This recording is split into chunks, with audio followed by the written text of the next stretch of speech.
નમસ્કાર, આપ જોઈ રહ્યા છો ગુજરાત ફર્સ્ટ સમાચારોની સાથે હું છું જિજ્ઞાસા। રાજ્યમાં વરસાદને લઈને હવામાન વિભાગે આગાહી વ્યક્ત કરી છે। આગામી 7 દિવસ દક્ષિણ ગુજરાત અને સૌરાષ્ટ્રમાં વરસાદની આગાહી કરાઈ છે। હળવા વરસાદી ઝાપટા પડવાની શક્યતા પણ હવામાન વિભાગે દર્શાવી છે। આજથી 2 દિવસ માછીમારોને દરિયો ન ખેડવા માટે પણ સૂચના આપવામાં આવી છે। અમદાવાદમાં 39 ડિગ્રી તાપમાન રહેવાની પણ શક્યતા છે। સુરત, નવસારી, વલસાડ, ડાંગ, તાપીમાં વરસાદ પડશે। નર્મદા, છોટાઉદેપુર, અમરેલી, ભાવનગરમાં વરસાદ પડશે।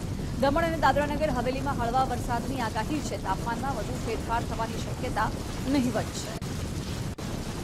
आने वाले 7 दिनों के लिए जो गुजराती स्टेट के लिए फोरकास्ट है उसमें गुजरात रीजन और सौराष्ट्र रीजन में आइसोलेटेड प्लेसेस पे लाइट टू मॉडरेट रेन का पूर्वानुमान है। और हम टेम्परेचर की बात करेंगे तो आने वाले 7 दिनों के लिए मैक्सिमम टेम्परेचर में ज़्यादा सिग्निफिकेंट चेंज नहीं होगा।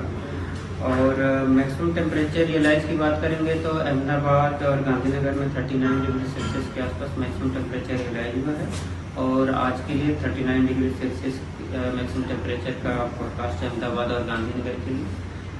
और हम विंड डायरेक्शन की बात करेंगे तो जो गुजरात लैंड रीजन पे विंड प्रिवेल कर रही है वो उसकी डायरेक्शन है south westerly to westerly wind.